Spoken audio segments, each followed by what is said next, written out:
Muy buenas tardes a todas las personas que nos acompañan y están conectadas desde distintas regiones del país, desde Arica a Magallanes, y a todos los países que están conectados también de América Latina y España, universidades, organizaciones, programas que trabajan en violencia de género. Tengan la más cordial bienvenida a esta actividad que hemos denominado Encuentros, Masculinidades y Violencia de Género. Soy Angélica Marín, secretaria ejecutiva de la Oficina de Género y Sexualidades de la Universidad Metropolitana de Ciencias de la Educación. Esta actividad que damos comienzo hoy es una iniciativa conjunta entre la Pontificia Universidad Católica de Valparaíso, la Universidad de Chile, la Universidad Alberto Hurtado y nuestra casa de estudio, la UMCE, y cuenta con el apoyo de Naciones Unidas en Chile. Por tanto, recordar que el movimiento feminista en América Latina es de larga data. En Chile, en un histórico mayo feminista del año 2018, las jóvenes universitarias alzaron su voz a lo largo de todo el país, exigiendo poner fin a la violencia de género y a la impunidad en contextos universitarios. Las 4 universidades que organizamos estos encuentros, al igual que el conjunto de las universidades que conforman la Comisión de Igualdad de Género del Consejo de Rectores, CRUCH, hemos desarrollado diversas acciones para avanzar en institucionalizar una gestión para la igualdad de género en nuestras universidades. También en la incorporación del enfoque de género en nuestros procesos formativos e investigativos, y en la erradicación de la violencia de género en los espacios universitarios, no solo con la implementación de protocolos, otorgando la atención a las personas afectadas, principalmente mujeres y personas de la diversidad, sino con acciones que promueven espacios y relaciones libres de violencia de género. Este encuentro es fruto de un trabajo en red, de confianza, que consolida diversos esfuerzos y que hoy compartimos con todas, todos y todes, quienes se han integrado y a quienes damos la más cordial bienvenida. Saludamos a la profesora doctora Elisa Araya Cortés, rectora de la UMCE. También saludamos a la rectora encargada de la Comisión de Igualdad de Género del Consejo de Rectores de las Universidades Chilenas CRUCH, señora Natacha Pino, rectora de la Universidad de Aysén,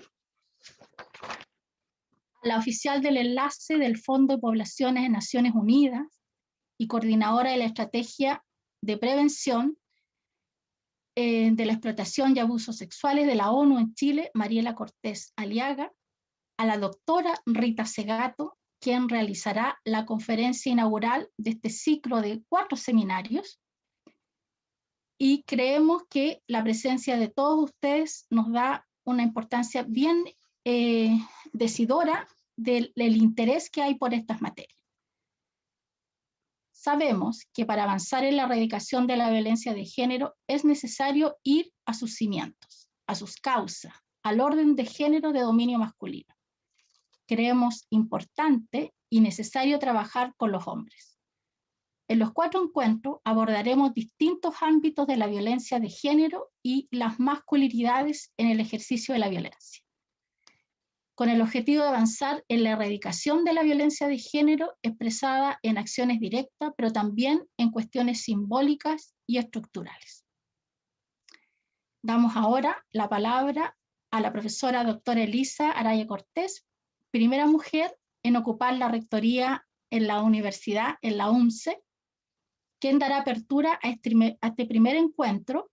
Compartimos con ustedes, como dato de nuestra universidad, que hace 132 años, un 1 de agosto de 1889, se realizó la primera clase en nuestro instituto pedagógico, institución que ha heredado del instituto, la UMCE, esa tradición en la formación de profesoras y profesores. Profesora Elisa, le damos la palabra. Muchas gracias, Angélica.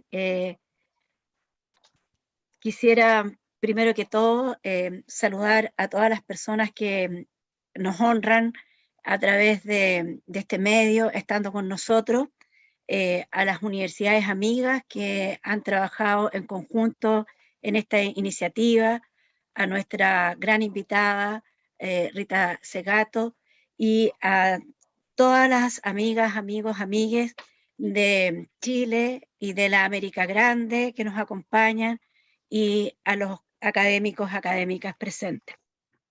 Primero decir que, recordando, como decía Angélica, ese fantástico, diría yo, Mayo Feminista del 2018, donde creo que en todo el país, en todas las universidades, en todas las aulas, la conversación fue respecto de las violencias cotidianas, las violencias en las salas de clase, en los trayectos, en fin, madres, amigas, hermanas, esposas,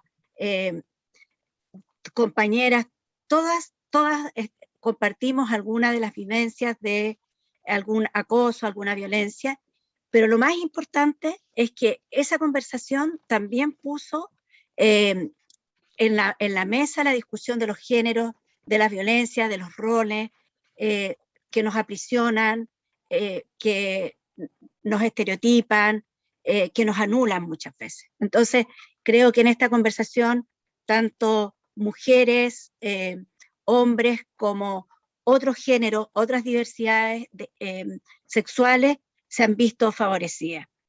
En la universidad, a partir de la toma feminista del 2018, se organizó de manera triestamental, colectivamente, la Oficina de Género y Sexualidades, que ha evacuado una serie de reglamentaciones y de protocolos de actuación que no han hecho sino favorecer la convivencia en la universidad, y también ha sido un instrumento de impartir justicia, ¿no? De abogacía, pero también de educación.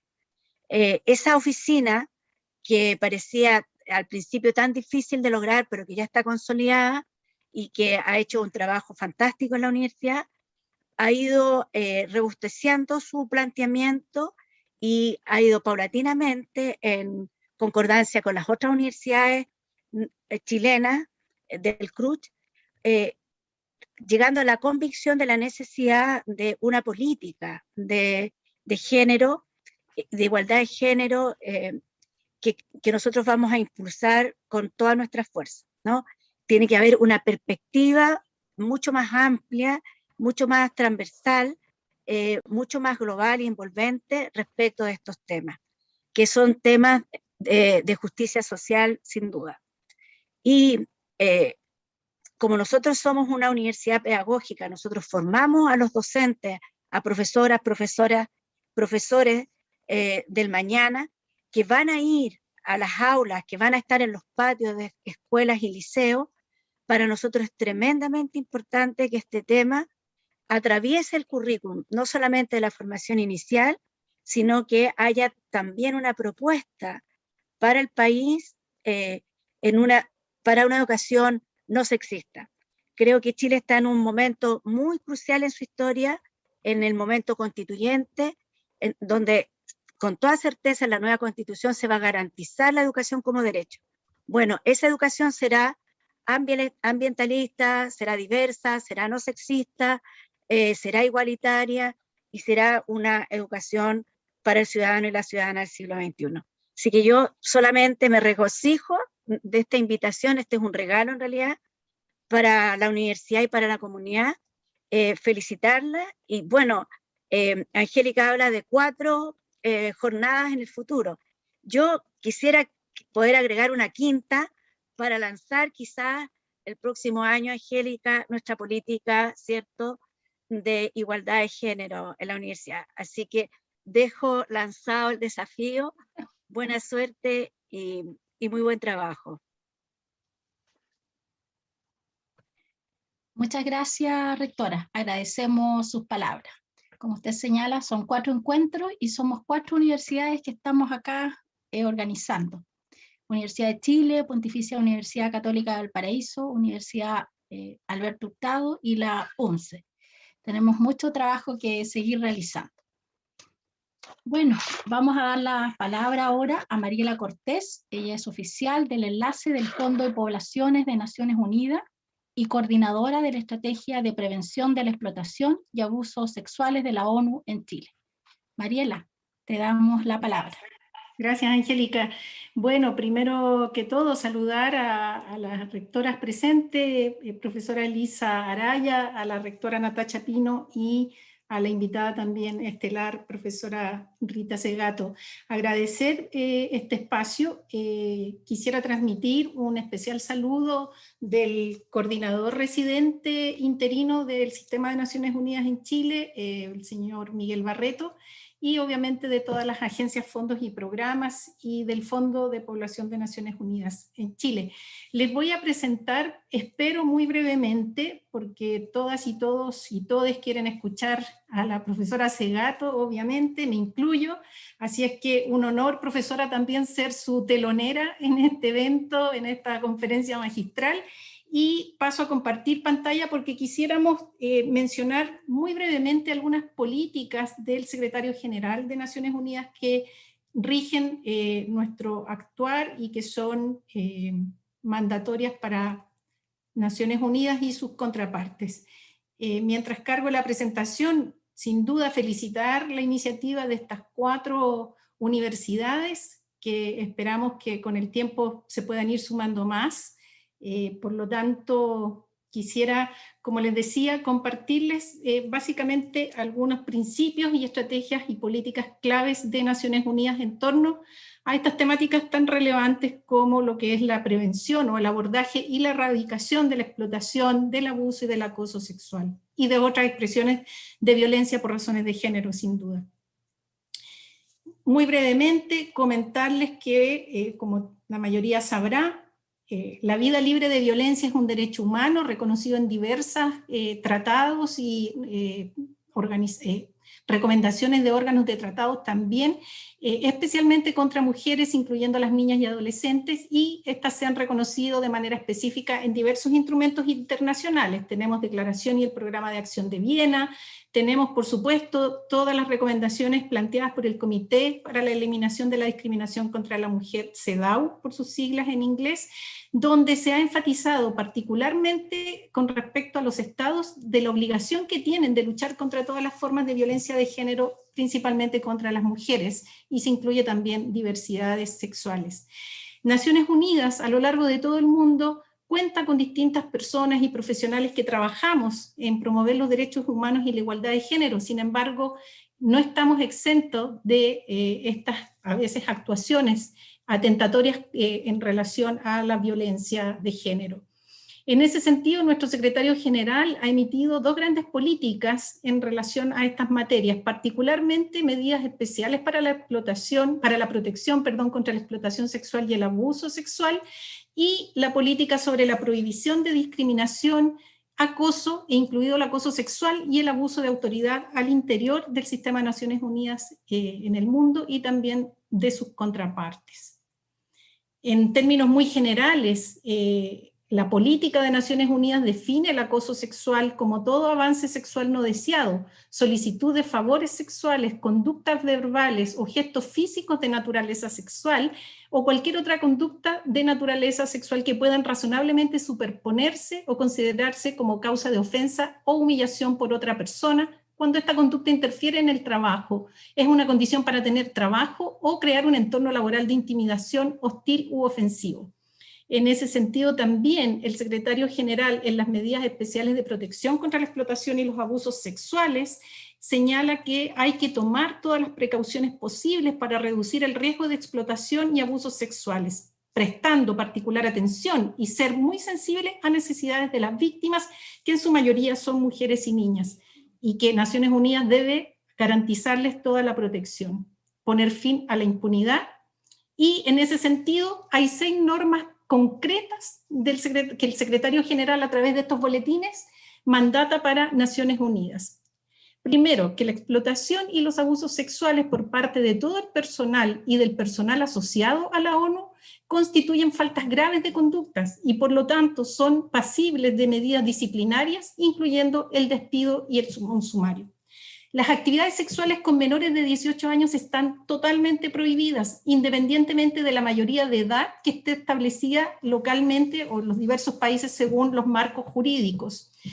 Hay una idea errónea de que la edad del menor, no sabían sobre la edad del menor como una justificación válida, ¿no? Por ejemplo, que digan, no, es que se veía mayor y yo le creí que tenía 18 años o más. Eso está totalmente invalidado como justificación. El intercambio de dinero, de empleo, de bienes o servicios por sexo, incluyendo los favores sexuales u otras formas de conducta degradante o de explotación, también están terminantemente prohibidas. Esto incluye todo intercambio de asistencia que se deba a los beneficiarios o beneficiarias, por ejemplo, el sexo transaccional o de sobrevivencia, incluyendo sobre todo la respuesta en situaciones humanitarias. Relaciones sexuales entre trabajadores humanitarios y las personas beneficiarias también están firmemente sancionadas, fundamentalmente porque se basan en una dinámica de poder inherentemente desigual. Y por último, también todo el personal de Naciones Unidas tiene la obligación de crear y mantener un entorno que evite la explotación, el acoso y el abuso sexual. En ese sentido, las directrices de estas estrategias y políticas se basan en los siguientes principios rectores: en la igualdad de derechos, la no discriminación, la confidencialidad y la no revictimización. En el Sistema de Naciones Unidas en Chile estamos generando una estrategia o la implementación de esta estrategia con algunas de las acciones que quisiéramos compartirles. Pretendemos generar espacios de trabajo respetuosos y libres de violencia de género, incluyendo espacios virtuales como este, donde toda manifestación de acoso, de agresiones sexuales, ya sea escrito o por imágenes, están totalmente sancionadas, y queremos propiciar que incluso los espacios digitales que ya se han instalado desde el origen de la pandemia como una parte fundamental de nuestra vida laboral, estudiantil, etcétera, también sean espacios libres de violencia. Pretendemos generar también un mecanismo para la atención, orientación y acompañamiento en casos de violencia de género, a fin de proteger a las personas que se encontraren en esta situación y apoyarlas para la activación de mecanismos y procedimientos necesarios. Acciones de sensibilización y difusión, revisión y mejoramiento de protocolos para no contratación de infractores, revisión de términos de referencia en todos nuestros procesos de licitación, también con nuestras contrapartes, y protocolos de entrega de ayuda humanitaria bajo la cero tolerancia de la explotación, el abuso y el acoso sexual. Finalmente, a modo recordatorio, mencionar muy brevemente algunas de las recomendaciones que han establecido mecanismos de derechos humanos al Estado de Chile. Por ejemplo, el Comité contra la Tortura en el 2018 le ha propuesto o recomendado al Estado parte, en este caso Chile, velar porque todos los casos de violencia de género ejercida contra mujeres y niñas, especialmente en aquellos casos en los que haya habido acciones u omisiones por parte de las autoridades del Estado u otras entidades que den lugar a la responsabilidad internacional de Chile en este caso, sean investigados exhaustivamente y que los presuntos autores sean enjuiciados, condenados, sancionados debidamente, y que las víctimas obtengan reparación, incluida una indemnización adecuada.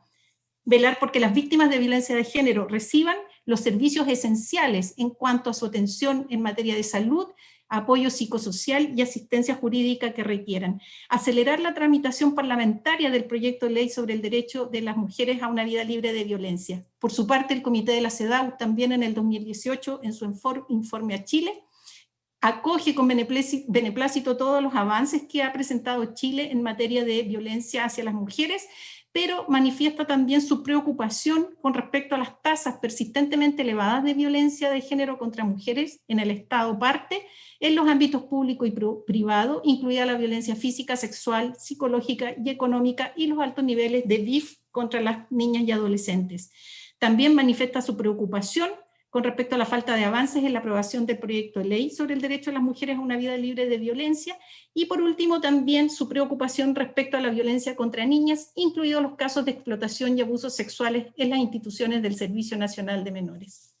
Eso a grandes rasgos como un panorama o un marco normativo, que en este caso las últimas dos slides que les compartí son vinculantes para el Estado de Chile, y les dejamos también breves recursos, que la mayoría están en inglés, lastimosamente, pero hay un curso ahí que también dejamos en español para quienes después puedan realizarlo si así fuera de su interés.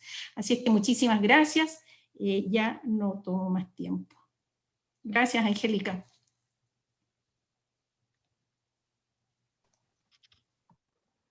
Mariela, muchas gracias por tu intervención y darnos ese panorama general de la estrategia, de las dos estrategias, y también aprovechamos de agradecer en tu persona el apoyo y el trabajo colaborativo que ha realizado el Fondo de Poblaciones de Naciones Unidas en Chile y Naciones Unidas en Chile para la realización de este ciclo, de estos 4 seminarios. Así es que agradecemos también. Bueno, a continuación vamos a dar paso a la conferencia magistral de la antropóloga doctora Rita Laura Segato. Es una persona que no requiere presentación, pero de todas maneras vamos a decir algunas palabras. Rita Laura es feminista, pensadora, ha sido definida también como maestra de un sinnúmero de profesionales que trabajan contra la violencia hacia las mujeres. Sus investigaciones orientadas a las cuestiones de género en los pueblos originarios y comunidades latinoamericanas, a la violencia de género y a las relaciones entre género, racismo y colonialidad, han nutrido el campo teórico y la intervención contra la violencia. Entre sus obras citamos las estructuras elementales de la violencia, la guerra contra las mujeres, contra pedagogías de la crueldad, entre otras. La doctora Segato ha señalado que la violencia que sufren muchas mujeres es solo el extremo más cruel de un sistema de dominación de una mitad de la sociedad sobre la otra, que aflora en decenas de situaciones cotidianas, y que la única solución posible es un nuevo enfoque de género en la educación y en las políticas públicas, que desmantele, que desestabilice el mandato de masculinidad. Bueno, es para nuestras universidades un honor, nos sentimos muy honradas de contar con usted hoy, contar con sus reflexiones, sus aportes, como usted misma señala, para que las palabras no se queden quietas. Es un honor y un gusto contar contigo, Rita. Así que te damos la palabra.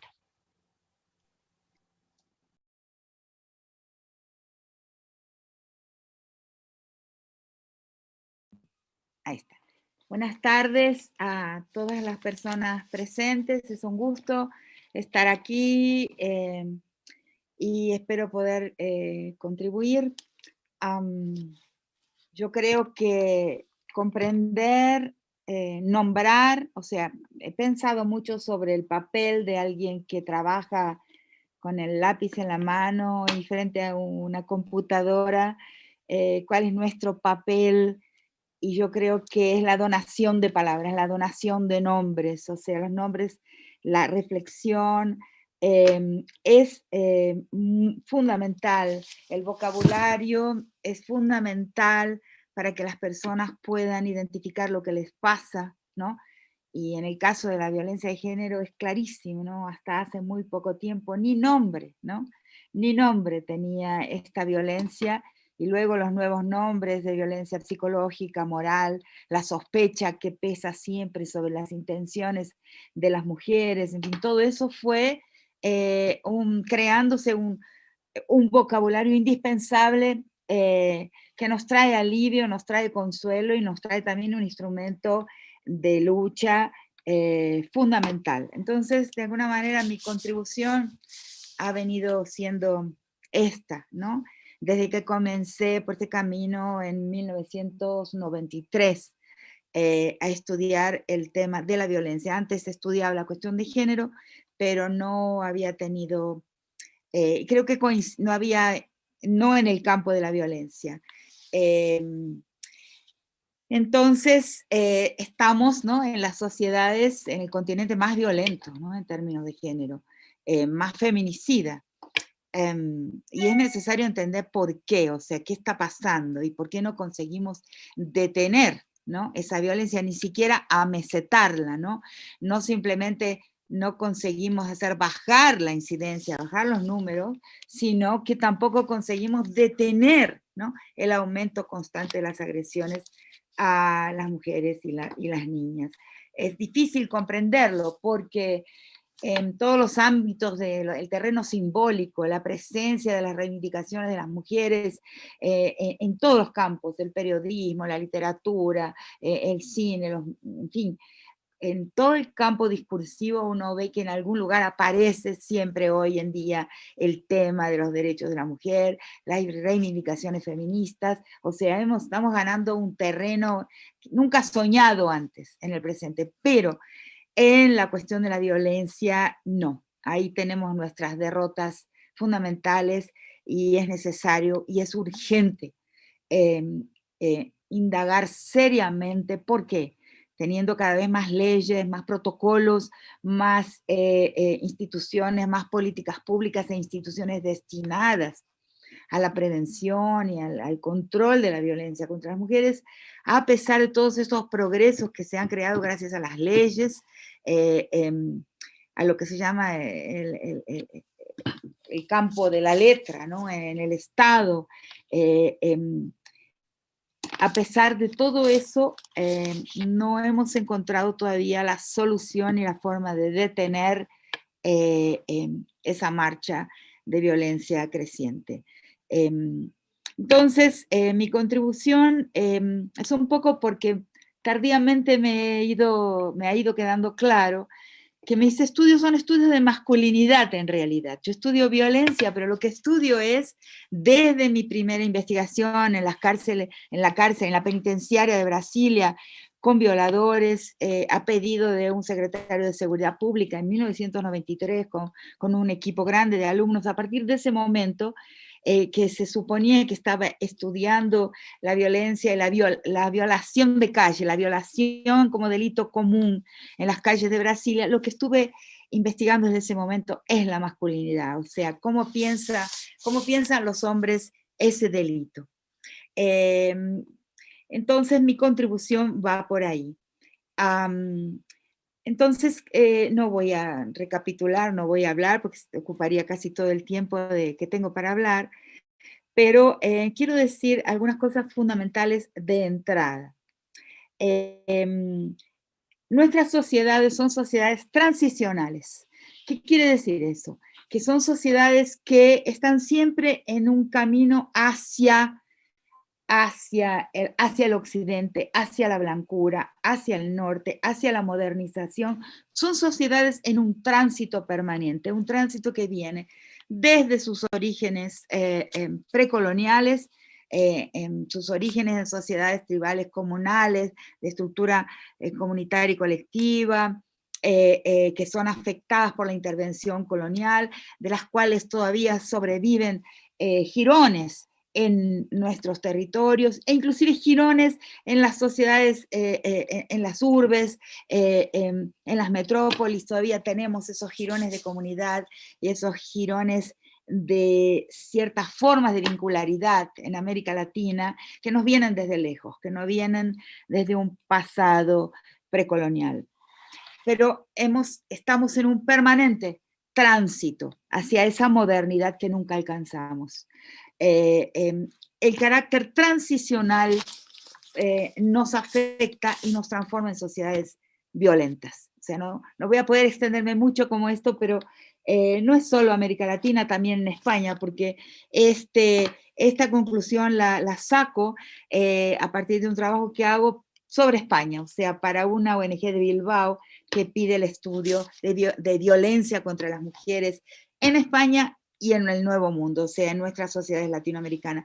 Y me voy dando cuenta de que hay algo común, y lo común está dado por ese tránsito del campo a la ciudad, por ejemplo, del mundo precolonial a la criollización permanente, de la no blancura a la blancura. La raza no está nombrada entre nosotros y nosotras, entonces es también necesario nombrarla. Esos son todos tránsitos que nuestra gente, que la gente de nuestro continente hace y que afectan de una forma particular a los hombres. Los hombres de nuestro continente padecen de una inseguridad letal. porque en ese tránsito, ¿no? El hombre es la verdadera víctima del frente al que con el que debe tratar, el frente blanco, el frente estatal, el frente colonial. Él hace el frente a la vida, al patrón, desde el conquistador hasta el patrón contemporáneo. Estoy tratando de abreviar una serie de cuestiones complejas. Entonces el hombre en esa inseguridad se rehace hombre, se reconstruye, restaura su virilidad frente a los suyos, y cada vez más lo único que le queda para restaurarse en su posición viril es la violencia. Y ese es un problema de una estructura, es una ecuación cerrada, es una ecuación perfecta.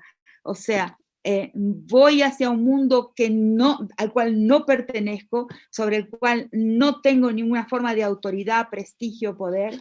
Eso recae sobre mi masculinidad de una forma en que la deteriora. O sea, soy débil frente a ese mundo al que estoy accediendo todo el tiempo, y vuelvo a los míos, transformándome en el cacique, en el patrón, en el jefe de los míos de alguna forma, y esa forma es mayormente mediante la violencia. Entonces, esta ecuación perfecta, como le llamo, es necesario entenderla, porque en el trabajo con los hombres, creo yo, no es que no haya que hacer trabajo entre las mujeres, porque ellas deben tener conciencia, porque muchas veces la mujer sin conciencia de género acaba siendo un peón, acaba siendo una pieza fundamental en la reconstrucción del patriarcado, pero el trabajo entre hombres es fundamental. Y el trabajo entre hombres, de nosotras entre los hombres, y de los hombres entre sí, que necesitan ver y comprender su fragilidad, o sea, que esa fragilidad los lleva al uso de la violencia como único recurso para poder cumplir con el mandato de masculinidad, que es un mandato de dominación, que es un mandato de soberanía sobre sus cuerpos y sobre los cuerpos de las mujeres, que en última instancia, cuando no quedan otros recursos, se alcanza mediante la violencia. Entonces, el enemigo de hombres y mujeres es un sistema que es un sistema político, y es el sistema político patriarcal. El patriarcado no es ni una costumbre, ni un tipo de moralidad, ni una moral, ni una religión. El patriarcado es un orden político arcaico. Por eso, y eso nos ayuda a ver y tener claridad absoluta sobre un tema, que es el siguiente. Por eso todos los crímenes, las agresiones físicas, sexuales, morales, psicológicas contra las mujeres, no son crímenes del orden íntimo, no son crímenes de la privacidad. La agresión sexual no es un crimen de tipo privado, como nuestro sentido común lo concibe y lo encuadra dentro de la intimidad. Y lo he visto esto inclusive en juicios en los que he participado, que son juicios al Estado por crímenes sexuales, pero que acaban siempre siendo percibidos como crímenes de Estado, pero de tipo privado. Es un error. Las agresiones a las mujeres son crímenes plenamente políticos. ¿Por qué? Porque el patriarcado es un orden político. Por lo tanto, la lucha de los feminismos, la lucha de las mujeres en general por una mejor vida, por un mayor bienestar, no es una lucha contra los hombres, sino es una lucha con los hombres contra el patriarcado. Entonces, ¿cómo puede ser? Puede ser porque los hombres también necesitan liberarse del patriarcado, que los hace morir antes de tiempo, que los agrede de una forma bestial sin que ellos consigan siquiera percibir la forma en que son fragilizados por el orden patriarcal.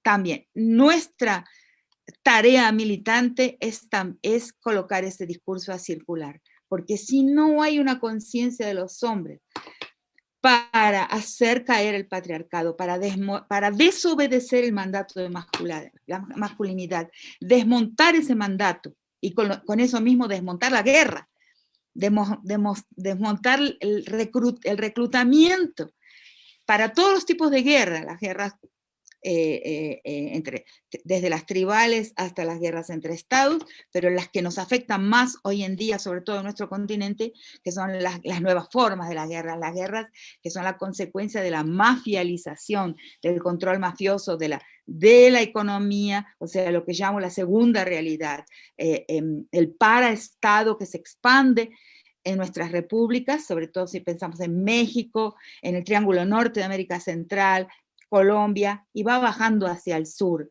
este control paraestatal de la vida de muchísimas personas, que ya no se da mediante uniformados que dan un golpe de Estado, pero se da a partir de la mafialización que va a crear un paraestado con una paraeconomía, con una paralegalidad, con una parapolicía, con una paracomunicación, o sea, son formas de control de la vida social desde abajo, son verdaderos golpes a la democracia, que no vienen desde arriba, como golpes militares que hemos visto, pero vienen desde abajo, que vienen desde un continente cada vez más mafializado y controlado por esas formas subterráneas que controlan la vida de gente, cada vez números mayores de la población.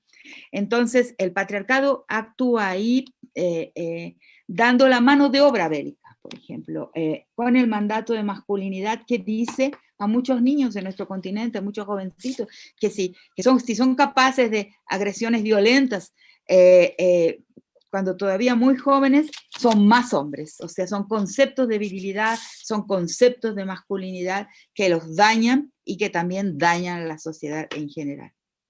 Entonces, pero enfrentamos también un otro problema, que es, bueno, primero entender que el patriarcado es un orden político y que los crímenes patriarcales son crímenes políticos. Nos cuesta mucho porque estamos formateados, nuestra cognición está formateada para no ver las cosas de esa forma y empujar a los rincones de la privacidad y del deseo y de la sexualidad crímenes que son crímenes mayores, como los diversos tipos de feminicidio. Luego, entender claramente el problema de la minoritización y dónde radica el binarismo, porque tenemos también un error de comprensión pensando que el binarismo es la relación hombre-mujer, y no lo es. El binarismo radica en una estructura siniestra que dice que existen temas de interés general, los temas universales enunciados por un sujeto universal, que como los feminismos han dicho desde hace mucho tiempo, ese sujeto universal es un hombre blanco, letrado, propietario, y ahí yo hago una pequeña modificación, y no digo heterosexual, sino que digo paterfamilias. Entonces, ese es el sujeto de los temas de interés general, y es el sujeto universal. Y sus álteres, sus defectivos y defectivas, sus otredades, las mujeres, los indígenas, originarios, pueblos originarios, las poblaciones afrodescendientes, los deficientes y, en fin, todas las minorías que seamos capaces de nombrar. Esa es la estructura binaria y que debemos desmontarlas. No hace mucho que lo he comprendido y estoy centrando ahora mi discurso ahí. No existen temas de interés general, la política, la economía, la salud, la educación, y temas de los álteres, de las minorías. La mujer, la infancia, no existe. La minoritización ha sido un error que hemos pagado carísimo. El tema de la violencia de género, entre otros, es un tema de interés general y tiene que hacer parte del discurso del sujeto universal. Hay que desconstruir la minoritización, hacerla caer por tierra y entender que, ¿por qué? Porque la violencia de género es el vivero, es el criadero de todas otras formas de violencia. ¿Dónde se forma un sujeto violento, un sujeto cuya existencia es letal, o físicamente, o bélicamente, o moralmente y psicológicamente para una parte de la humanidad que es una parte mayoritaria de la humanidad? ¿Dónde se forma? Se forma en ese criadero, que es la violencia, la desigualdad patriarcal dentro de la familia. O sea, dentro de la familia clásica,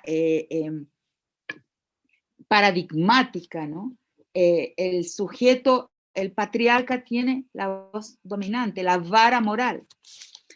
Y después de la familia también está el barrio, la escuela, con sus formas de bullying, de imposición, de formatos, de comportamientos, que va a formatear ese sujeto mandado por ese mandato de masculinidad del que estoy hablando. Entonces, ¿en qué consiste, no? Ese sujeto es un sujeto que va a tener que probarle a sus pares que es un hombre, porque ser un hombre significa tener una posición de estatus, de prestigio, él se lo cree, él cree que ser un hombre significa tener un prestigio superior, un estatus superior en la sociedad, pero tiene que probarlo todo el tiempo, o sea, puede probarlo por las buenas o por las malas. Él va a tener que transformar lo que concibe como sus potencias, ¿no?, en demostraciones de poder. Y atención, porque potencia y poder no es lo mismo. O sea, él tiene la conciencia o está formado para pensar que esa posición viril, masculina, es dotada de una determinada cantidad de potencias, ¿no? La potencia sexual, física, bélica, política, moral, intelectual y... Siempre me olvido unas, pero son 7 en mi mapa. Entonces, esas potencias tendrá que performarlas, tendrá que probarlas al mundo como poder sobre algo, como poder sobre los demás, sobre los cuerpos, como formas de dominación. Si no consigue, y si no consigue hacerlo regularmente a lo largo de su vida, con un esfuerzo extraordinario inclusive, y con sacrificio de sí mismo, que eso es lo que tenemos que atravesarle a los hombres para que lo comprendan, no será aceptado en el grupo de pares. Y eso lo consigue siempre, y eso es importante cuando tocamos el tema en las universidades, en las instituciones educativas. Tendrá que, una de las formas de probar ante los otros hombres de que él está preparado y puede ser titulado de sujeto viril, sujeto de hombre, es la exacción de un tributo a la posición femenina. Entonces es una economía simbólica, que circula un tributo de la posición femenina a la posición masculina para que esa posición masculina pueda probarse, pueda titularse como tal.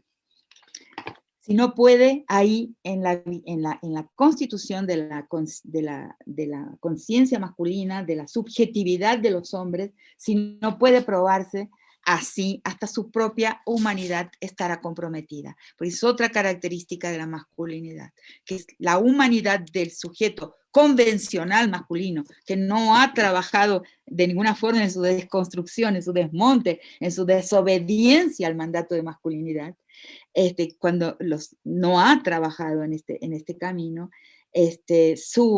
si él no consigue probarse masculino ante los ojos de sus pares, ante los ojos, si no consigue la palmadita en el hombro de su padre, de su tío o de su primo más fuerte, que le dice, eres un hombre, estás conmigo, estamos juntos, esa fratria, eso que en mis primeros textos llamé escuchando a los violadores, ¿no? Porque es de esa escucha que sale esto que les estoy diciendo.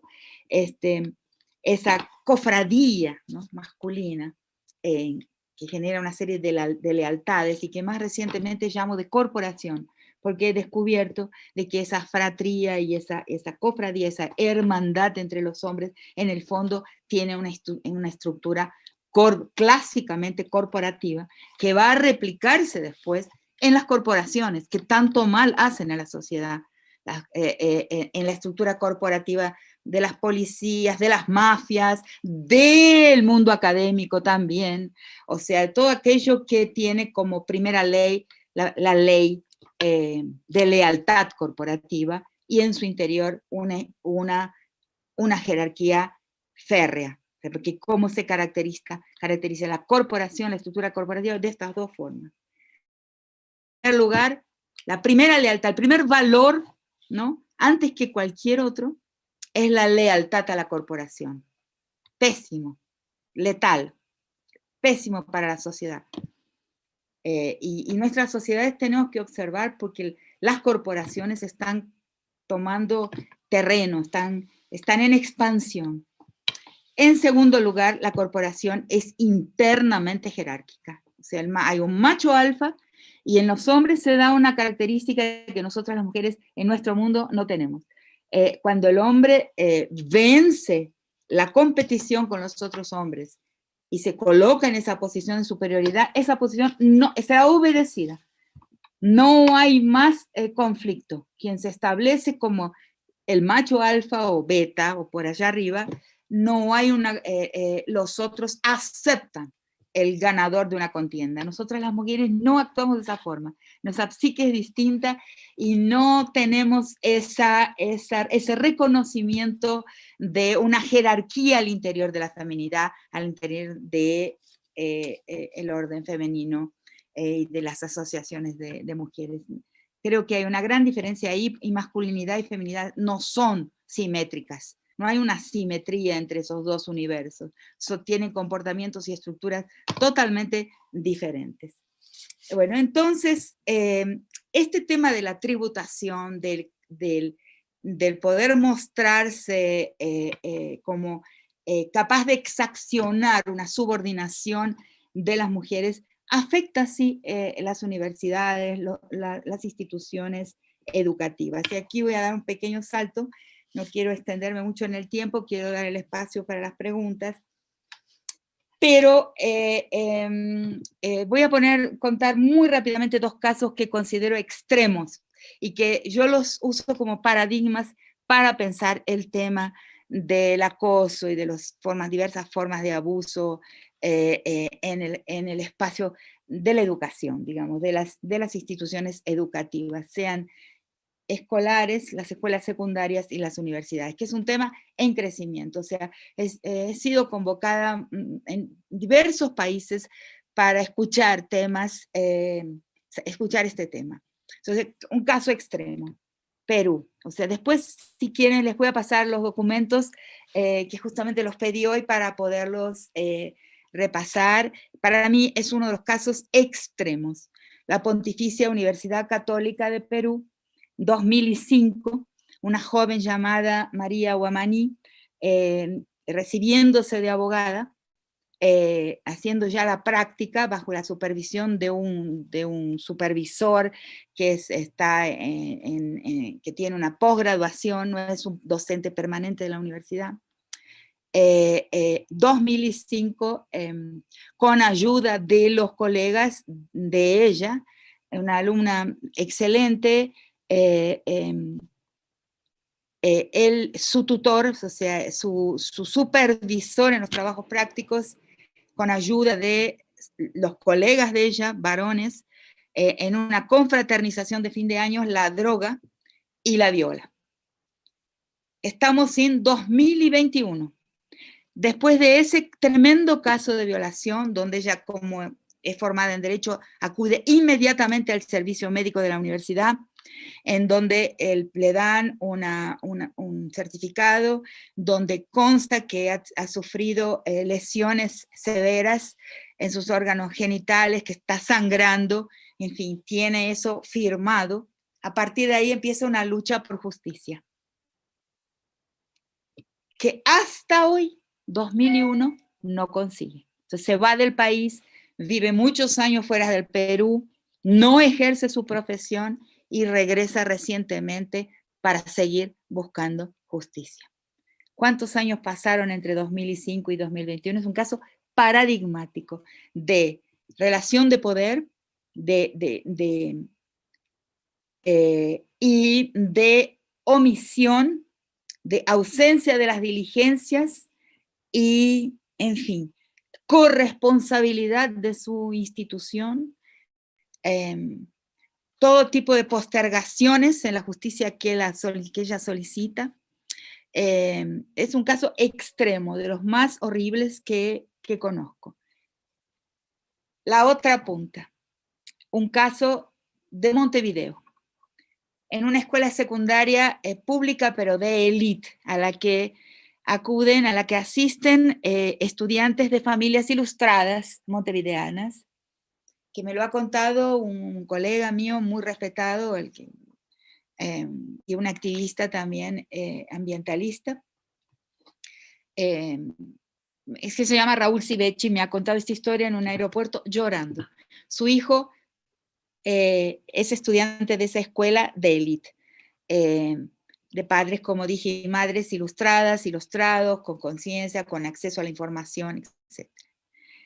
Un colega de su hijo es acusado por una compañera de acoso, por el vocabulario que usa. Es cancelado, se llama ahora, nadie más conversa con él, los compañeros del año lo hacen absolutamente aparte, lo avergüenzan, y las niñas y los niños también hacen una coalición contra este muchacho, porque según una de las compañeras ha usado un vocabulario impropio con ella. Y en esa situación de vergüenza, este joven deja la escuela.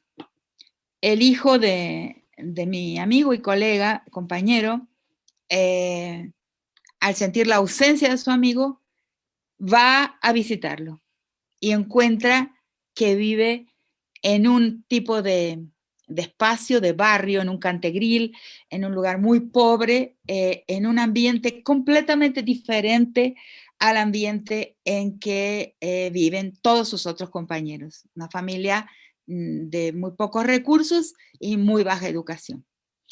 Entonces, evidentemente, este joven no tenía acceso a ciertas nuevas consignas, a ciertas nuevas formas de pensar la relación de género, en fin, y no se le dio una segunda oportunidad. Para mí esos dos constituyen dos casos extremos que deben ser tomados en cuenta cuando hablamos de la violencia en medios educativos. Dos grandes tipos, dos diferentes escenas para la prevención y para la justicia. O sea, cuando hay una desigualdad funcional, o sea, el género siempre constituye una desigualdad.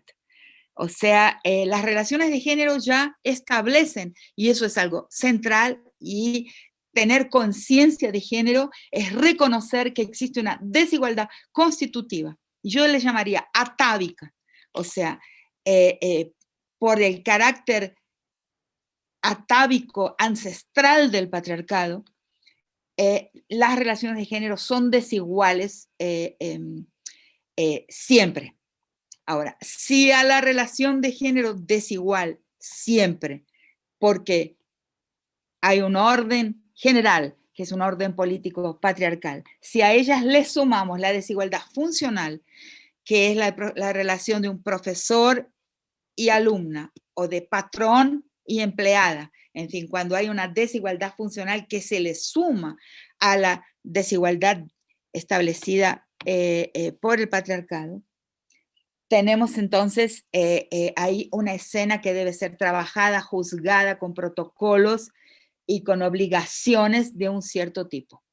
Cuando tenemos escenas que también son muy características del campo educativo, donde a la relación desigual de género no se le suma la desigualdad funcional, sino que hay una igualdad funcional, son colegas de clase, son estudiantes del mismo nivel. Yo creo que los protocolos y las formas de abordar esta situación violenta que se presenta tiene que tener otras características. Y eso es lo que yo quería decir aquí y dejar claro. Entonces, algo que he pensado en otras consultas que se me han hecho, para las situaciones en que la violencia, el acoso, la incomodidad es causada sin que exista una desigualdad funcional, yo creo que ahí podríamos recurrir a formas que la antropología, que es mi disciplina, estudia en el pluralismo jurídico, a formas comunales de resolver conflictos. Las escuelas, los espacios donde las personas conviven en un territorio contenido, donde puede constituirse como comunidad o ser trabajadas para construir vínculos comunales, allí se podrían crear e implantar estrategias que son características de los derechos de los pueblos de estructura comunal. No creo que debería extenderme mucho más para que podamos conversar, pero formas de debate, formas en las que no se dan linchamientos sumarios, por ejemplo. Uno de los grandes problemas y que hemos discutido y hemos escrito con una colega que es profesora en la Universidad Andina Simón Bolívar, que se llama Miriam Lang.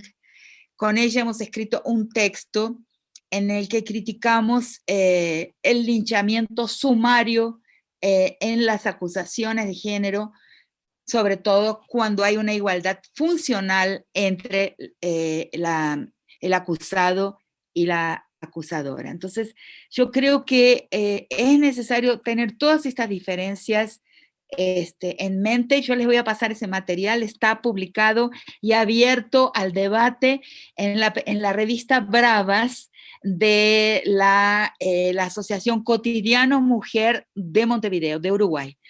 Lilian Ceriberti, que es una gran activista uruguaya, feminista, en Cotidiano Mujer, y en la revista Bravas colocó el texto que escribimos con Miriam Lang para el debate, y hay diversas intervenciones críticas, en fin, consideraciones. Hay un debate abierto sobre este texto, yo les voy a pasar el link para que también participen, porque cuando no hay desigualdad funcional, y en realidad en todos los casos, yo creo el derecho a la debida, a la defensa, el derecho a lo que se llama en portugués por lo menos el contestatario, o sea, el contestar la denuncia, no puede ser cerrado, porque si hay un avance, digamos, el derecho moderno y en los derechos comunales también está presente, si hay una característica del buen derecho, yo diría de todos los derechos, no solo del derecho moderno, sino también de los de las sociedades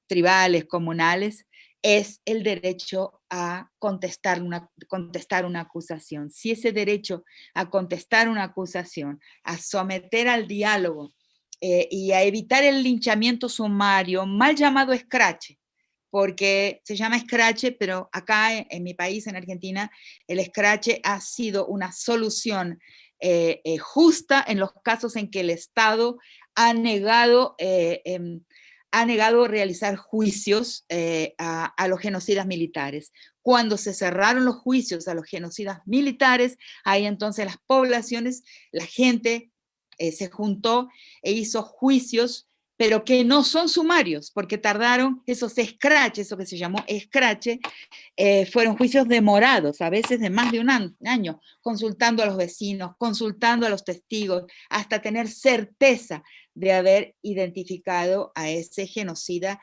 habitante de un edificio en el cual se fue a escracharlo, la gente se paró en su puerta, empezó a acusarlo fue un juicio popular. Juicios populares son importantísimos cuando la justicia de Estado no funciona. En el caso en que estamos hablando de abusos en el mundo educativo, muchas veces, como en el que les cité de Perú, la justicia no funciona. Entonces, pensar en formatos de juicio popular es importante, pero evitar siempre caer en el linchamiento sumario. Yo creo que quedo por acá, no sé si les parece, y abrimos para una conversación. Rita, muchas gracias por tu intervención. Hay varias preguntas y hemos ido recopilando algunas de ellas en las distintas plataformas. Entonces hay algunas que son preguntas que ya han ido abordando en esta última parte, que nos pregunta, ¿cómo abordarías el intenso punitivismo con el que algunas organizaciones feministas estudiantiles abordan el fenómeno de la violencia? Pero también voy a juntar unas 2 o 3 preguntas. Teniendo en cuenta los mandatos de masculinidad, en especial el de potencia intelectual, ¿es posible que la universidad sea un lugar transformador?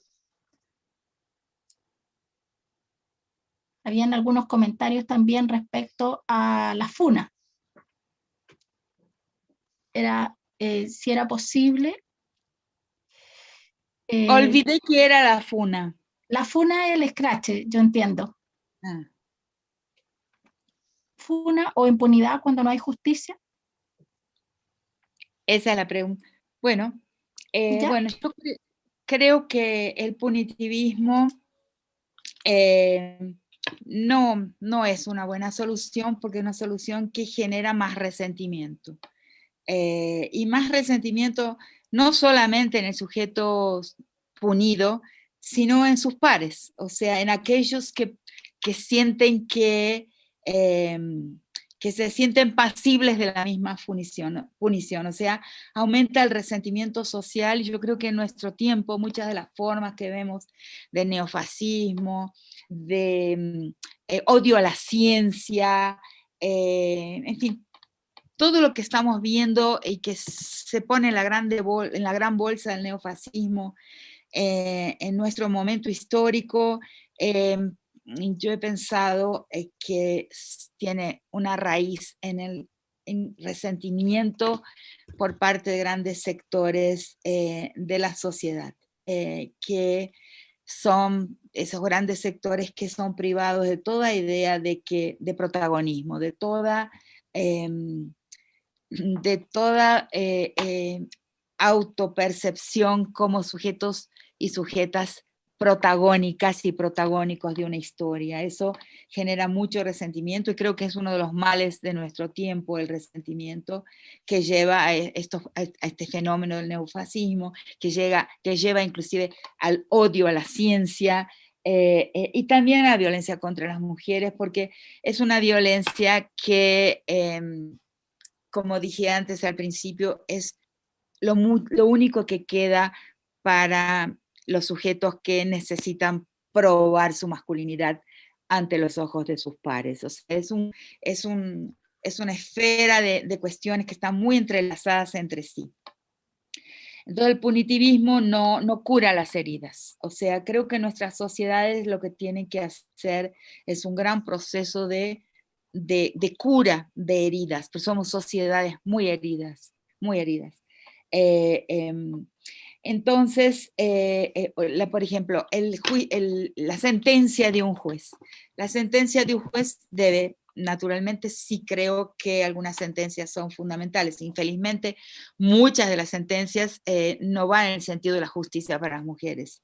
Hay infinitos casos. Uno de los proyectos que me gustaría realizar en mi vida es un proyecto que le llamé, tiene nombre, pero se llama Juzgando la Justicia en América Latina, juzgando la justicia de género en América Latina. Es muy pobre la mentalidad de los jueces, los fiscales, de los operadores del derecho, no tiene formación en género, ni siquiera aquellos que son los mejores en el sentido de que son garantistas, se dan cuenta de que en los casos de juicios por agresiones a las mujeres, el garantismo tiene que ir al lado de la víctima y no al lado del acusado.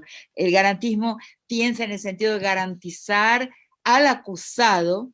El garantismo tiene un trasfondo de acción afirmativa, tiene un trasfondo de discriminación positiva, porque sabe que las cárceles están llenas de personas pobres y no blancas. Todas las cárceles de nuestro continente, del norte a sur, son oscuras, digamos, la comunidad carcelaria es pobre y no blanca. Entonces el garantismo quiere garantizar ese sujeto que a lo largo de una historia será más punido Habrá más sospecha moral por parte de los tribunales con relación a esos sujetos que serán casi con seguridad condenados. El garantismo se orienta a protegerlos.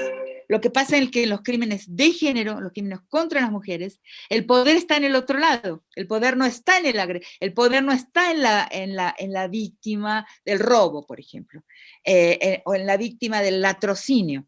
El poder está en el agresor, en el sujeto agresor al cuerpo de la mujer. Él es el que ocupa la posición de poder en un imaginario colectivo. Por lo tanto, el garantismo debería ser dirigido a la confianza en lo que dicen yo te creo, ¿no? O sea, las mujeres, o sea, en darle crédito a esa víctima que va a padecer sospecha moral en un juicio siempre, que va a tener que probar, como en el caso de la muchacha peruana que acabo de mencionarles, los médicos, la médica que la atendió habla de lesiones, ¿no? De lesiones, sangramientos, pero aún así no le creen. O sea, el crédito, el garantismo tiene que ir al lado de la víctima. Eso es un tema importante cuando pensamos en la justicia. Ahora, si una sentencia de un juez no es pedagógica, no sirve para nada. La mera punición no presta un servicio, no hay un rendimiento para la sociedad en el puro punitivismo. Y los jueces han olvidado su papel pedagógico. Han olvidado que una sentencia es una forma de enseñarle a la sociedad. También los medios no usan las sentencias y no debaten las sentencias, no reflexionan, no repasan la reflexión sobre las sentencias a la sociedad. Entonces, si el derecho no es una escuela, si el derecho no comprende su papel pedagógico, no sirve para nada. No es la punición lo que enseña, sino la lección, la lección de la sentencia, lo que tiene valor. Entonces, es lo que yo diría sobre el punitivismo y el trabajo colectivo. En la sociedad, por eso estaba hablando de las justicias comunales, porque las justicias comunales, las prácticas, son de un debate colectivo. ¿Cómo podríamos, y en las escuelas, por ejemplo, en las organizaciones de militancia, en las organizaciones sindicales también, yo veo que todavía es posible reconstruir comunidad y darle a esa comunidad, orientarla a realizar prácticas de jurisdicción, o sea, en debatir, también punir, pero punir en un sentido donde hay significado en la punición, donde hay un discurso que va a fundamentar esa punición y que ese discurso es colectivamente compartido. Debemos reconstruir estructuras colectivas para tratar del problema de la agresión sexual. Básicamente, yo diría esto como conclusión. Debemos reconstruir lazos comunales, cerrar jurisdicciones para ahí debatir y generar conciencia sobre qué se daña, ¿no?, en las agresiones contra las mujeres y cómo los hombres también se perjudican. Yo he conversado a lo largo de unos 2 años de mi vida con violadores y con mis alumnos, un equipo enorme también. Y sabemos que el violador es un muerto social y se ve como un muerto. O sea, algo en él ha muerto. Entonces, eso no lo comprendemos, solo queremos la venganza, no la justicia como venganza. Es un error, solo vamos a reproducir el mal. Tenemos que saber pensarlo y debatirlo, colocarle palabras, hablarlo y enseñarle a los hombres que se perjudican por la manera con que ejercen su virilidad. La otra, la potencia intelectual, claro, o sea, ¿cuántas de nosotras no han escuchado que la mujer tiene menos capacidad de abstracción que los hombres? O sea, ¿cuántas mujeres que han atravesado la academia no han escuchado o alguien les ha contado, por ejemplo, que un profesor de lógica o que un profesor de matemática les ha hablado que las mujeres no para lógica, no para matemática? O sea, está ahí, está instituido, pero en el fondo no es otra cosa que esto mismo, que es la tributación, que es el deseo de ese sujeto profesor de catapultarse a la posición de macho, macho docente, ¿no? Macho académico, ¿no? De catapultarse a una posición de poder intelectual. Entonces, yo creo que esa potencia intelectual que compartimos las mujeres y los hombres y también aquellos que no son ni mujeres ni hombres, los que son no binarios, niños, adolescentes, esas generaciones que vienen ahí, que ya vienen programadas de otra forma, ¿no?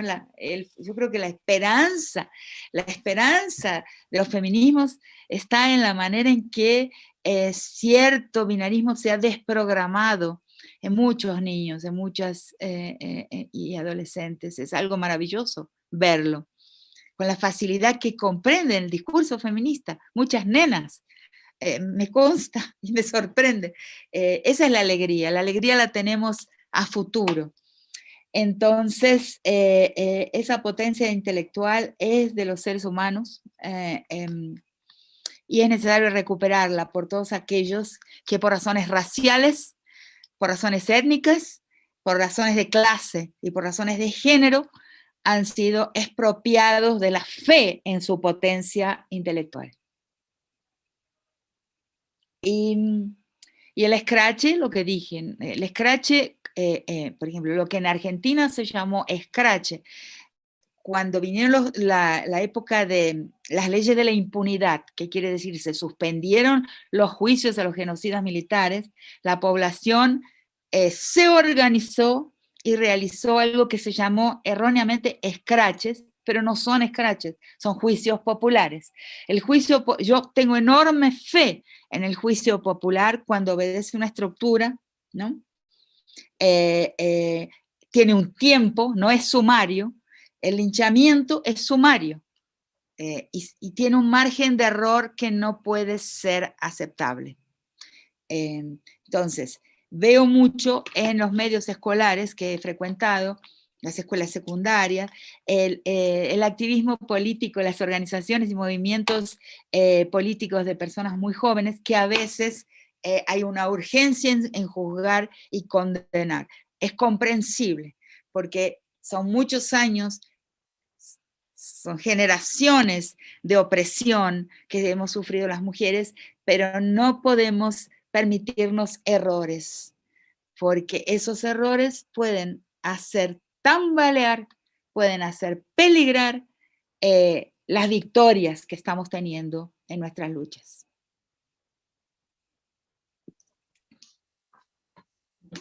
Vamos a dar otra ronda de preguntas. Rita. Dice, ¿cómo pueden las contrapedagogías de la crueldad ayudar a deconstruir el mandato de la masculinidad? Claro. ¿Sí? Y también hay una pregunta, ¿cree que la coeducación como pedagogía en el primer ciclo de la escuela infantil sería una herramienta para educar en igualdad y prevenir las violencias machistas? Coeducación significa educación mixta de niñas y varones. No sé a qué le están llamando de coeducación. No sé lo que quiere señalar esa persona, pero se no usa soy del campo de la educación. Claro, entonces, a veces se refiere a estar dos personas o como esa concepción de que se aprende entre todos, o a veces que están en colegios mixtos. Puede ser en distintos países, se puede usar de distintas maneras. Y también hay una pregunta por si puede explicar nuevamente o explicar la mirada errónea que tenemos acerca del binarismo, porque hay algo que no quedó claro para la persona que pregunta. Bien, gracias. Entonces, la contrapedagogía de la crueldad, claro, porque no tuve tiempo de explicar en detalle, ese mandato de masculinidad es también un mandato de encallecimiento, es un mandato de crueldad en este sentido. Yo tengo esa noción de la pedagogía de la crueldad, que no es lo que a veces es citada de una manera un poco liviana. Yo le llamo pedagogía de la crueldad todo aquello que nos programa para disminuir la sensibilidad al sufrimiento propio y de los otros. O sea, es desensitizarse. Todo aquello que hace, que afecta a nuestro umbral de empatía, que nos desempatiza. Y yo creo que estamos todos nosotros sometidos a una constante pedagogía y creciente pedagogía de la crueldad. Por ejemplo, películas. Yo uso mucho una película para hablar de esto, que es La Naranja Mecánica, que es una película que hace 40 años fue la película más cruel, más insoportable y más censurada del cine. Inclusive en el propio Reino Unido fue censurada por insoportable lo que mostraba de crueldad. Sobre todo una escena de violación terrible. Y lo que pasa hoy cuando la vemos es que parece cómica. Es una no nos toca en lo más mínimo. Cuando me di cuenta de esto es que comienzo a elaborar mi concepto, mi categoría de pedagogía de la crueldad. Y voy buscando y encuentro una entrevista con su actor protagonista, no recuerdo en este momento porque no iba a hablar de esto, ¿cómo se llama? Bueno, protagonista británico que actuó en esa película y que después tuvo que tratarse psicológicamente, por un tiempo no pudo volver a trabajar, y él dice lo mismo que yo estoy diciendo, que esta película muestra un cambio en la sensibilidad. Él lo explica de otra forma, pero que hay un cambio en la sensibilidad. Hoy vemos películas inmensamente más atroces, y no nos afectan. O sea, eso muestra que hubo una programación, que fuimos sometidos a un proceso en parte mediático, pero también de otras formas, pero el mediático es muy importante. Los juegos, por ejemplo, los videojuegos, donde se mata todo el tiempo, y ahí me uso también el ejemplo de Chelsea Manning, ¿no? Que se llamaba Bradley Manning, que fue el gran atravesador de información a la Wikileaks. Y Manning es otro, para alguien que también muestra esto de la programación para la crueldad de esta forma. Él era hijo de un mariner, su papá era un mariner retirado en Kentucky, que puso un taller de arreglo de computadores. Él se crió en un taller de arreglo de computadores donde jugó todo el tiempo videojuegos.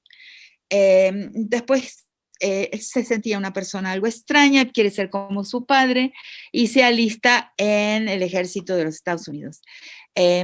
Y lo mandan a Irak. Inmediatamente detectan que él tiene una gran habilidad con computadoras y con el lenguaje digital, y lo pasan a trabajar en archivo, donde él por mucho tiempo pasa a archivar escenas de guerra, vídeos de la guerra. Después lo trasladan a Irak y sigue trabajando en archivo, en el cuartel, pero en archivo, hasta que un día, en una ruta, dirigiéndose al cuartel, ve un enfrentamiento real entre personas, de morir, o sea, ve la muerte.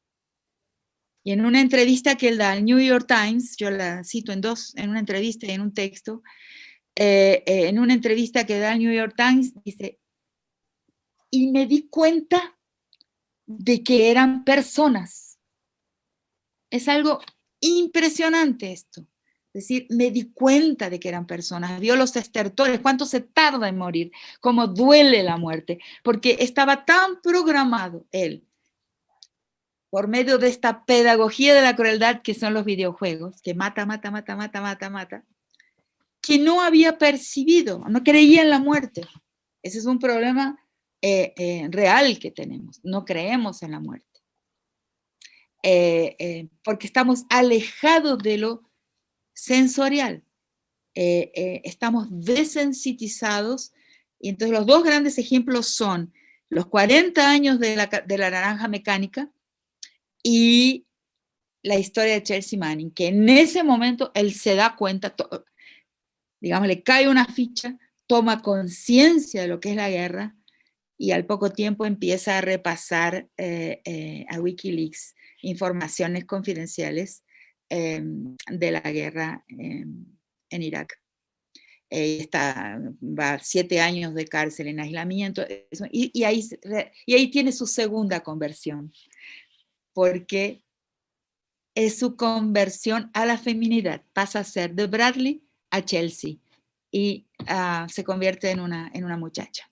A mí me conmueve profundamente la historia de Chelsea Manning y ese relato de cuando descubre que ha sido programado para la crueldad porque ha sido programado para no sentir. La pedagogía de la crueldad es entonces aquello que nos programa para sentir poco, nos desensitiza, nos mueve el umbral de empatía, o sea, nos hace decrecer el umbral de empatía. Entonces... Profesora, respecto a coeducación nos escribe Rosa que coeducación como educación desde la igualdad, tanto para niños como para niñas. Sí, pero ahí, bueno, soy una persona un poco escéptica en el sentido que si la maestra, el maestro, no ha comprendido profundamente lo que es la desigualdad de género, lo que es el patriarcado, si él repasa a sus estudiantes de una forma puramente burocrática y formal, en términos de reglas, principios y normas, lo que el tema género, el tema patriarcado, el tema desigualdad, no va a llegar a destino. O sea, lo que yo siento es que la escuela necesita formar mejor a sus maestros, y esos maestros y maestras necesitan realmente ampliar su conciencia de género y de raza. O sea, la escuela en nuestros países es profundamente racista y patriarcal. No se pueden separar esas dos condiciones porque en realidad tienen la misma estructura. O sea, existe un sujeto del saber. Ese sujeto del saber casi que instintivamente lo decretamos blanco y hombre. Desconstruir eso es un trabajo diario de todos los días para siempre. Si no tenemos un conjunto de maestras y maestros que trabajan en esa deconstrucción, de nada van a servir reglas y principios.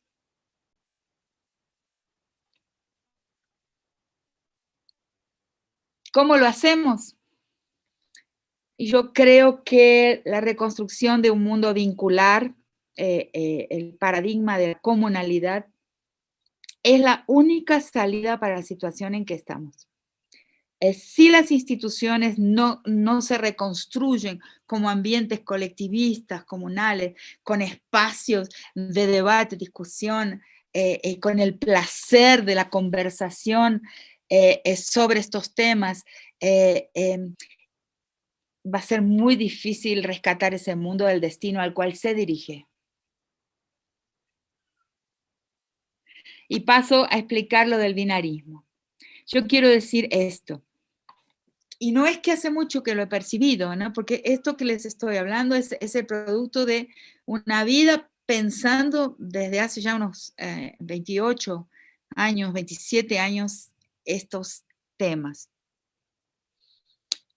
Claro, siempre pensamos que el binarismo está entre hombre y mujer, o sea, ahí hay un tema que no lo puedo desarrollar ahora. Las sociedades comunales son dualistas, tienen una estructura dual, jerárquica, sí, pero dual. La modernidad tiene una estructura binaria. Esas dos estructuras no son la misma estructura, son absolutamente diferentes, porque la estructura binaria es la del uno y sus otros, o sea, sus otredades. En el caso que les estaba tratando de atravesar es el sujeto de las verdades universales y de los temas de interés general, ese sujeto que puede ser una mujer, pero en la estructura con que lo pensamos, o sea, y no pensamos solamente con la razón, pensamos también con la imaginación.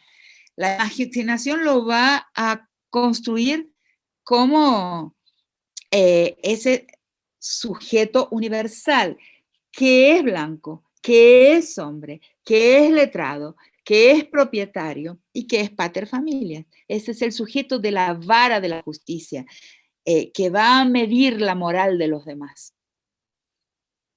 Sacar, y sus otros, que son, digamos, sus diferentes, los que son diferentes de él. Y cuando pensamos en el proyecto multicultural, nos encontramos con eso. Las identidades políticas, las minorías de poder. Ahí estamos las mujeres. Pero piensen un segundo si no es absolutamente absurdo haberlo aceptado de esa forma. El binarismo está ahí. Entonces nosotros por mucho tiempo dimos clases de antropología, en mi caso soy antropóloga, antropología de género, mujer, cultura y sociedad, y teníamos toda la clase llena de niñas. Porque es un tema que de interés parcial, de interés particular, de interés de las mujeres. Eso debe caer por tierra. No sirve y no sirvió. Y yo creo que en esa estructura binaria que hace que cuando damos clases de Estado, ciencias políticas, la estructura del Estado, ahí todo el mundo va. Porque es un tema de interés general, un tema del sujeto universal, ¿no? Tema raza y racismo en América Latina. La platea va a ser estudiantes racializados, o sea, no blancos. Interés particular. Es falso. Es absolutamente letal para la sociedad. A eso le llamo pensamiento binario, estructura binaria, que debe ser desconstruida.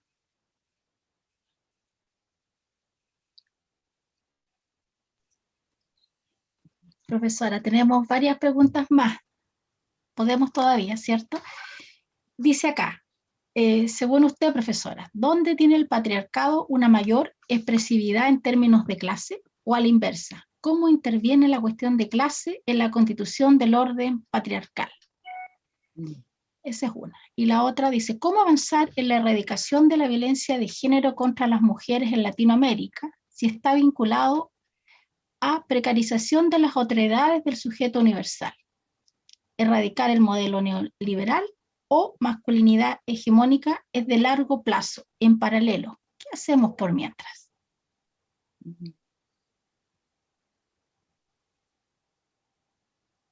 Bueno, son preguntas complejas, ¿no? Voy a contestar lo que es posible contestar así en un breve tiempo. ¿Cómo interviene la clase en la cuestión patriarcal? Ahí hay un gran debate, ¿no? ¿Qué viene primero, ¿no? ¿El huevo o la gallina? Yo creo que el patriarcado es de las desigualdades la más antigua, la más arcaica. Por eso le llamo casi que atávica. Y que al producir la corporación masculina, digamos la clase de guerreros, la clase de los sacerdotes, en fin, las diferentes clases corporativas que van a replicar la primera, que es la corporación masculina. Es el primer orden con estructura corporativa que va a fundar todos los otros órdenes de poder, inclusive la clase.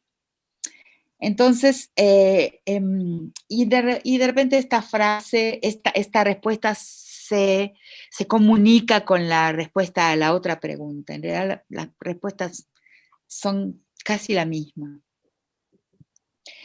En este sentido, la clase va a replicar un orden corporativo de clase. Esto es clarísimo.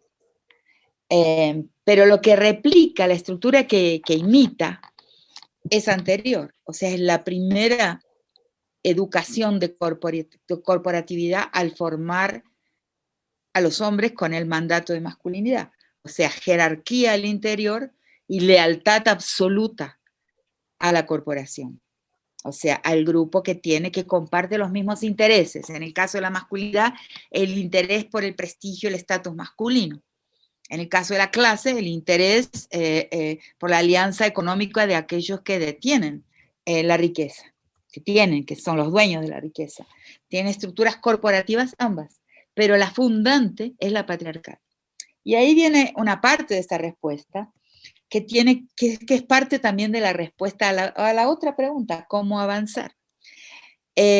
Ustedes se dan cuenta que en muy poco tiempo, o sea, los feminismos, y yo los digo en plural porque creo que son plural, que los intereses, las metas de las mujeres son plurales, no tenemos todas las mismas ideas de lo que es la felicidad, de lo que es la conyugalidad. Mujeres de diferentes culturas en el mundo tienen ideas distintas de felicidad, no tenemos que buscar la uniformidad. Pero hay cosas en común. Aquí cuando digo, ¿qué tenemos en común las diversas mujeres de los diversos y a veces remotos lugares del mundo? Pienso en las tesis, ¿no? Que salieron de ahí de Chile. ¿Cómo es que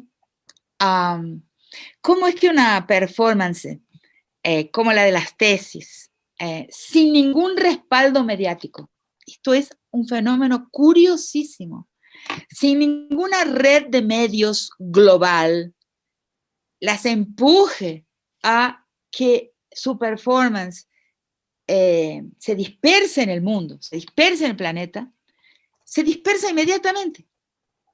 ¿Por qué? Si las mujeres somos tan diferentes, de repente veíamos en hindi, cantado en hindi, cantado en árabe, cantado en fin, lenguas indígenas, creo que se tradujo a más de 100 lenguas. Ahí identificamos que tenemos en común la violencia, que el padecimiento de alguna forma de violencia, que tampoco son las mismas formas de violencia, pero que el padecimiento del sojuzgamiento violento es común a todas las mujeres del mundo, y entonces eso como reguero de pólvora, instantáneo, en una velocidad impresionante, y sin medios de por medio, sin medios globales de comunicación, dio la vuelta al mundo. Entonces tenemos algo en común y las mujeres lo estamos encontrando. Eso en los feminismos son 70 años de Simone de Beauvoir hasta el presente, un avance intelectual, de sofisticación creciente, estantes enormes en las grandes bibliotecas físicas y virtuales del mundo. Los trabajos de la crítica feminista a la filosofía, la crítica feminista al psicoanálisis, la crítica feminista al derecho, la crítica feminista a la ciencia, la crítica feminista a las ciencias sociales y así por delante. Mucho pensamiento acumulado durante 70 años que ocupan las más grandes superficies de las librerías físicas y virtuales, ¿sí? De repente en 10 años, 12 años, sale una gente a la calle a gritar en marchas, con mis hijos no te metas, por la vida, una serie de eslogans que curiosamente en muy poco tiempo, comparado con los 70 años de nuestra reflexión y nuestra batalla intelectual y también de activismo en la calle, muy rápidamente unas personas repiten unas frases sin entenderlas muy bien, porque está probado en una cantidad enorme de entrevistas, que no entienden muy bien qué defienden. De México a Tierra del Fuego, una gente puesta por unos empresariados de las iglesias, sectores empresariales de las iglesias, tanto católicas como nuevas evangélicas, se ponen a intentar bloquear el avance de nuestro discurso, bloquear la amenaza del fin de la prehistoria patriarcal de la humanidad. ¿Cómo avanzar? Ellos nos están diciendo que nos temen. Ellos nos están diciendo que hemos avanzado y mucho, porque si no, no habrían entrado en las calles con esa urgencia por reproducir eslogans que la gente ni siquiera entiende bien. Quiere decir que avanzar, avanzamos. Amenazar, amenazamos. Por el tiempo brevísimo en que esta reacción se puso a intentar frenar la audibilidad de nuestro discurso. Entonces, estamos quizás cerca de un cambio del paradigma mismo de la política. lo que yo llamo de una política de otra forma, en clave femenina, una transformación de la sociedad, de la sensibilidad ética de las personas, de la feminización del mundo. Ellos nos están diciendo de que estamos llegando a puerto. No sé si se entiende lo que estoy diciendo. Bueno, nos quedan varias preguntas más, vamos a elegir 2 y yo creo que ya con eso vamos a cerrar para cumplir con ese horario que nos habíamos propuesto. Sara nos pregunta, ¿por dónde empezamos a despatriarcalizar a las instituciones educativas, sanitarias y judiciales? ¿Qué se requiere para despatriarcalizar las hegemonías institucionalizadas? Bueno, ahí yo creo que el camino es anfibio. El problema que tenemos es que siempre estamos soñando con el Estado, con el campo estatal como un campo padre. En realidad es el Estado como padre que va a decir y que va a reconstruir la sociedad de una forma más benigna. Yo no tengo una gran fe estatal. El Estado es un actor fundamental, no me cabe duda, y poder ser operador de las llaves estatales es fundamental, pero no basta, porque la sociedad se transforma en la sociedad, transformando las relaciones sociales en territorio, con pie en el suelo, restableciendo vínculos de reciprocidad. Yo hablo mucho de 2 grandes proyectos históricos, ¿no? El proyecto histórico de los vínculos y el proyecto histórico de las cosas. El proyecto histórico de las cosas se dirige a metas de felicidad que son de apropiación, de acumulación, donde para llegar a esas metas invertimos, gastamos vínculos en obtener cosas. El proyecto histórico de los vínculos nos conduce a otras metas de felicidad que están opacadas porque hay un gran énfasis por los medios, en fin, hay un gran énfasis ideológico en el proyecto histórico de las cosas. Debemos construir retóricas de felicidad otras, o sea, de otras formas de felicidad, que de hecho mucha gente las tiene, o sea, que vale la pena a veces invertir cosas para construir o mantener vínculos, y que la vincularidad lleva a formas de gozo, de felicidad, de satisfacción y a una vida más benigna. Entonces, eso se hace en sociedad, en sociabilidad. El Estado, un buen Estado puede contribuir, pero a veces vemos que nos traiciona por sus pactos corporativos, ¿no? Por sus pactos con el proyecto histórico de las cosas, con sus pactos empresariales, corporativos. Pero yo creo que el trabajo en la retórica, de la construcción de otras imágenes de felicidad es fundamental para transformar el mundo.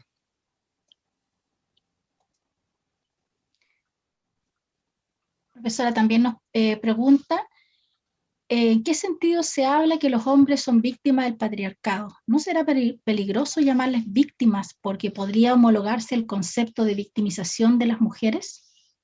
Bueno, pero ahí no son víctimas de las mujeres, porque ahí cuando a veces hablo de la audiencia siempre surgen estas preguntas, ¿no? O sea, el peligro de que los hombres se declaren víctimas del avance de las mujeres, ¿no? Nosotros hemos tomado sus lugares, etcétera. Lo cual es totalmente falso, porque si vemos los estratos económicos, la posición, los salarios, ¿no? Por ejemplo, en Brasil eso no se ha movido, ¿no? El estrato salarial, hombre blanco, mujer blanca, hombre negro, mujer negra, es férreo. O sea, esos estratos de ingresos, por ejemplo, posiciones de jefatura en las instituciones, no hay tal toma de el lugar de los hombres por las mujeres. La economía no lo demuestra en momento alguno. Entonces, se habla de que el hombre está siendo victimizado por nuestro progreso.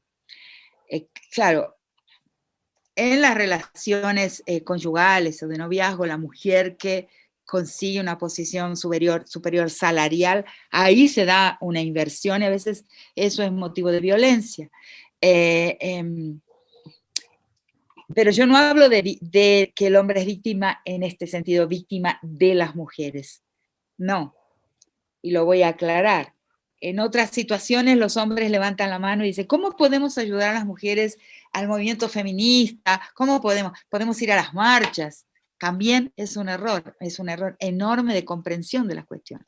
Entonces, en el primer caso, los hombres son victimizados por el mandato de masculinidad, no por el progreso de las mujeres, porque ese mandato de masculinidad los hace sentirse disminuidos, emasculados. La palabra emasculado es una palabra central, es una palabra más conocida en las ciencias sociales, en la antropología, pero la debemos llevar al uso de la sociedad como un todo. La emasculación masculina, que es la causa de la violencia.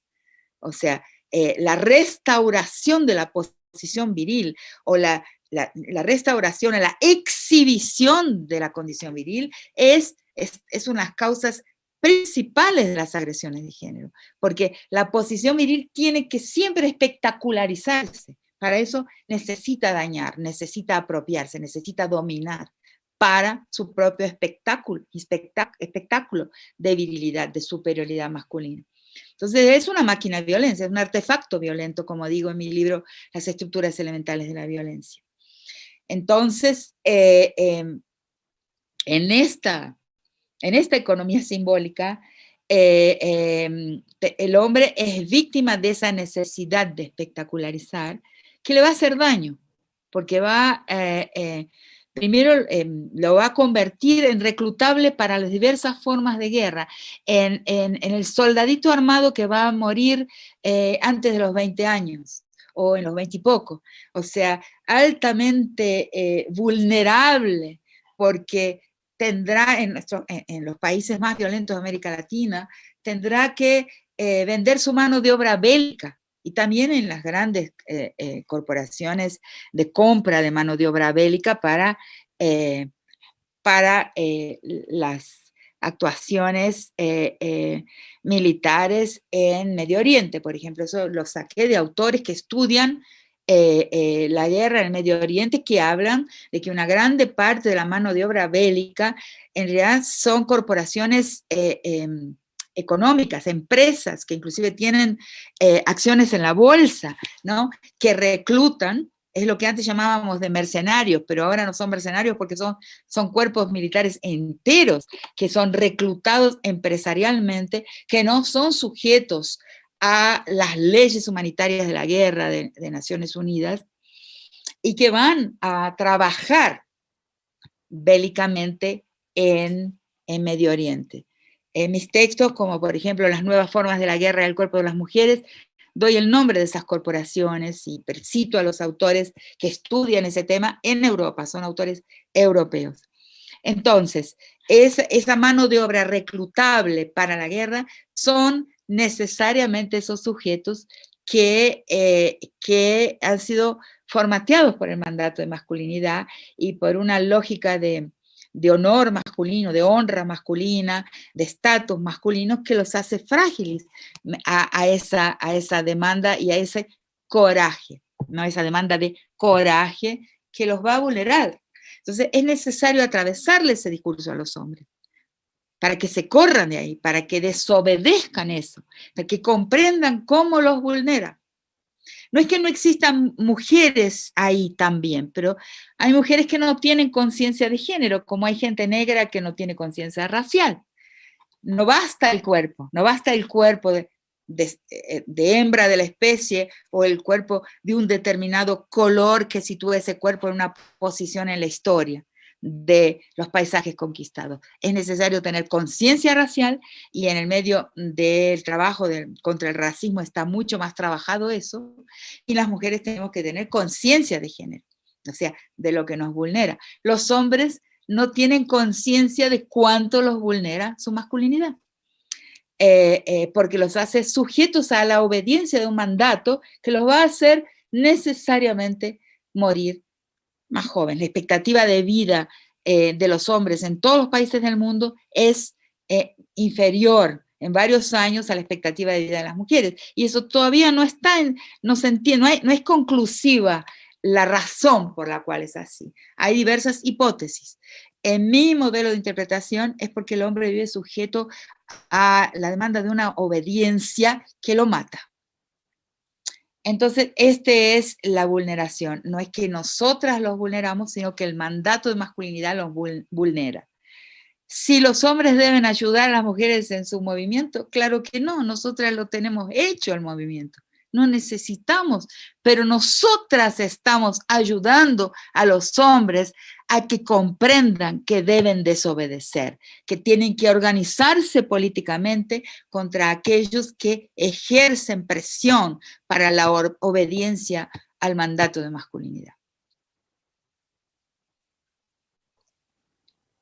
¿Se entiende? Sí, sí. Bueno, nos quedaron muchas interesantes preguntas, profesora, pero yo creo que ya estamos en la hora, y agradecerle todas estas reflexiones, estas respuestas que ponen en tensión lo que sabemos, digamos, y nos va ayudando a tener nuevos ángulos. Y queremos agradecer a usted, pero también agradecer a todas las personas que se conectaron, a Mariela Cortés de Fondo de Naciones Unidas en Chile, a la rectora Elisa que estuvo con nosotras, a todas las personas que se conectaron, al equipo de medios educativos de la UNCE que ha permitido esta transmisión, y al equipo organizador conformado por las direcciones de género y de comunicaciones de las universidades Pontificia Universidad Católica de Valparaíso, Universidad de Chile, Universidad Alberto Hurtado y la Universidad Metropolitana de Ciencias de la Educación. Agradecemos de verdad las palabras, las reflexiones, nos hemos quedado con mucha información y ángulos de reflexión. Y bueno, nos vemos nuevamente el 7 de septiembre en un nuevo seminario en el que abordaremos estudios sobre la violencia de género y sus aportes al contexto universitario. Rita, muchas gracias. Hemos sentido honrada por tu presencia y tu participación en nuestra conferencia inaugural que abre estos 4 seminarios. Un abrazo para todas, un abrazo fuerte. Un abrazo grande. Mariela, muchas gracias. ¡Viva Chile! ¡Viva Chile! Gracias, Rita. Sí, están agradeciendo a todos los países.